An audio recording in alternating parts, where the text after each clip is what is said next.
Pembatalan tarif naik ke Candi Borobudur membawa angin segar bagi para pelaku usaha dan warga di sekitar candi. Untuk membahasnya telah tersambung dengan sejarawan sekaligus guru besar ilmu sejarah Universitas Gadjah Mada Yogyakarta, Sri Margono. Halo, apa kabar Pak Sri? Terima kasih sudah bergabung bersama kami di Metro News hari ini. Kabar baik, Mbak. Oke, Pak Margono, sempat ramai wacana kenaikan tiket naik ke Candi Borobudur meskipun akhirnya dibatalkan. Menurut Pak Margono bagaimana? Sudah tepatkah kebijakan ini? Yang diharapkan masyarakat banyak itu bukan penundaan ya, tapi yang betul pembatalan. Jadi semoga ini bukan penundaan saja, tapi memang pembatalan. Oke, kemudian kalau menurut Pak Margono sebenarnya kemarin sempat akan dinaikkan tiketnya. Apakah itu sudah termasuk salah satu kebijakan yang tepat? Atau ada kebijakan lain yang sebenarnya lebih humanis itu tadi? Ya, saya kira kan kita harus melihat dari alasan mengapa ini mau dinaikkan kan.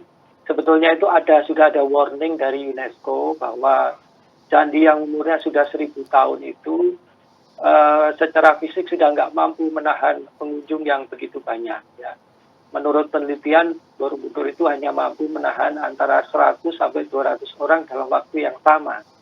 Nah, ini kan setiap hari kalau normal gitu Borobudur itu sampai 11.000 per hari. Nah, ini bisa mengancam situs, apalagi ditambah dengan perilaku para pengunjung yang tidak ramah terhadap situs. Ya. Oleh karena itu, memang harus segera dibatasi orang yang bisa naik ke badan candi. Melarang sama sekali pengunjung untuk naik ke badan candi. Karena 1.200 orang itu masih terlalu banyak untuk kondisi fisik Borobudur yang sampai saat ini. Oke, berarti ini bisa dikatakan sebagai upaya penyelamatan. Tapi kalau kita lihat dari sisi sejarah, apa yang semestinya dilakukan? Yang dilakukan saya kira kalau memang warning ini sudah jelas didasarkan pada suatu kondisi fisik penelitian, maka ya itu harus ditaati. Ya. Cuman kemudian kan kenaikan ini tidak wajarnya karena pemerintah tidak menjelaskan sampai di mana pemerintah memutuskan sampai pada angka 750.000 itu. Kalau angka 750.000 itu adalah angka untuk mengganti dari kehilangan tiket masuk yang dibatasi itu, maka sebetulnya ini preservasi ini hanya dalih saja. Artinya pemerintah tidak mau kehilangan pemasukan yang selama ini sudah didapat dari 11.000 per hari itu. Kemudian tapi tetap masih membolehkan 1.200 orang untuk bisa naik ke badan candi. Itu masih menurut saya masih tidak tepat. Oke, baik. Berarti diperlukan transparansi begitu ya Pak ya dari pemerintah 750.000 itu nantinya akan digunakan untuk apa saja. Namun banyak juga pihak yang mengatakan bahwa biaya konservasi itu tidak bisa dikatakan murah begitu.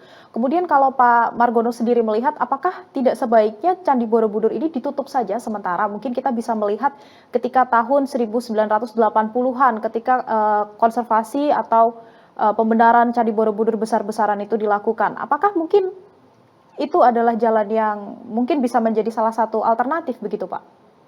Kalau kita lihat sejarah konservasi Borobudur sejak ditemukan Raffles pada awal abad 19 itu kemudian kan diadakan renovasi awal. Nah, renovasi awal kemudian dilanjutkan pada masa Hindia Belanda.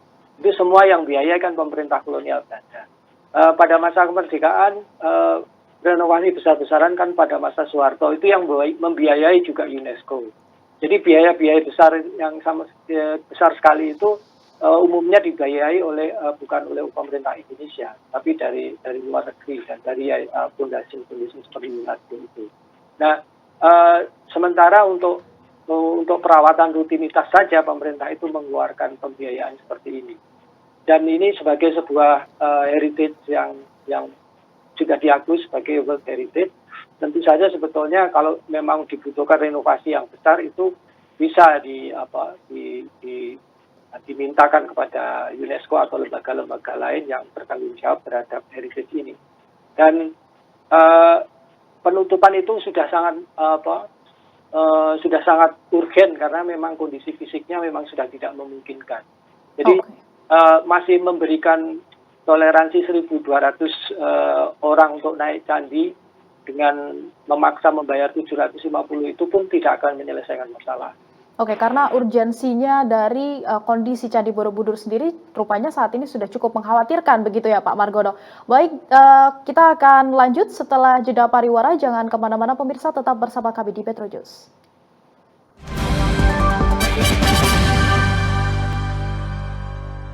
Pak, tadi kita sudah membahas bahwa urgensitas dari Candi Borobudur ini tampaknya saat ini sudah mengkhawatirkan kondisinya. Kemudian kalau kemarin jadi diterapkan Rp750.000, ini apakah mungkin akan timbul semacam pembeda antara satu pengunjung dengan pengunjung lainnya? Ya, ini semacam segregasi ya, kebijakan yang sangat segregatif antara orang yang berduit yang tidak berduit begitu. Nanti jangan sampai nanti Borobudur ini jadi pertunjukannya orang-orang berduit. Nah, jadi orang yang mampu membayar 750 bisa naik, yang hanya mampu membayar 50.000 hanya di bawah. Dan bayangkan kalau itu terjadi pada kita yang tidak mampu membayar 750, kemudian hanya bisa menonton orang-orang yang berduit bertingkah laku di atas sana dengan sombongnya bisa melihat badan candi. Dan sebetulnya kebijaksanaan ini juga agak absurd karena belum ada jaminan orang yang punya duit itu punya perilaku yang baik daripada orang yang tidak punya duit. Ya, oke. Yang tidak merusak candi gitu ya. Ya, agar tidak merusak candi. Berarti masih belum ada jaminan, meskipun seharusnya dengan harga segitu, kemarin sempat disebutkan itu sudah termasuk dengan tour guide, begitu Pak, yang mendampingi. Selama ini sudah ada tour guide. Ya. Masih belum menjadi jaminan begitu ya Pak ya. Nah, kemudian, kemudian kalau kita bandingkan dengan wisata sejarah yang lain di luar negeri, contohnya yang sering dibandingkan oleh netizen di internet begitu, ada Angkor Wat. Sesama candi, namun untuk harga sendiri memang jauh di bawah Candi Borobudur. Bagaimana Bapak menyikapi hal ini? Ya, sebetulnya setiap candi memiliki kondisi fisik yang berbeda-beda ya. Angkor Wat mungkin beda dengan yang di Candi Borobudur. Konstruksi candinya juga berbeda. Tapi begini, masalahnya biasanya kalau orang menaikkan atau pemerintah menaikkan harga-harga seperti itu kan biasanya dipertimbangkan oleh banyak hal, antara lain misalnya tingkat inflasi yang tinggi, kemudian terpaksa menaikkan tiket, atau justru sebaliknya kemampuan ekonomi yang meningkat, kemudian dianggap masyarakat sudah mampu menaikkan tiket, atau karena biaya operasional perawatan candi yang menaik sehingga perlu sedikit tambahan biaya sehingga dinaikkan. Tapi kenaikannya biasanya itu ya hanya paling 5% itu maksimal ya, 2%, 3%. Nah ini kan sampai kalau dari 50.000 ke 750.000 itu berapa? 15 kali lipat. Apa? Kalau persentase 1.400-an lebih persen, itu betul-betul tidak masuk akal. Iya, berarti kenaikan harga sebenarnya tidak masalah begitu ya Pak ya, namun dipandang terlalu mahal begitu. Kemudian saat ini setelah pandemi COVID ini mulai melandai di Indonesia, kemudian wisata mulai bangkit, salah satunya Desa Borobudur ini yang sepertinya mulai bangkit kembali, menggeliat kembali setelah pandemi COVID-19. Pak Margono melihatnya bagaimana dengan adanya wacana kenaikan tiket ini terhadap pariwisata yang ada di sekitar Candi Borobudur? Ya, saya kira kita tidak perlu khawatir kalau tidak boleh naik ke candi itu wisatawan kemudian tidak mau berkunjung. Karena apa? Di sekitar Borobudur itu masih banyak sekali objek-objek yang lain. Artinya sekalipun mereka hanya bisa melihat candi dari pelataran, tetapi kemudian sisa waktunya orang-orang yang ingin mengunjungi wilayah ini masih bisa mengunjungi misalnya Candi Pawon, Candi Mendut, kemudian ada gereja Jagung, banyak sekali objek wisata baru di sekitar ini.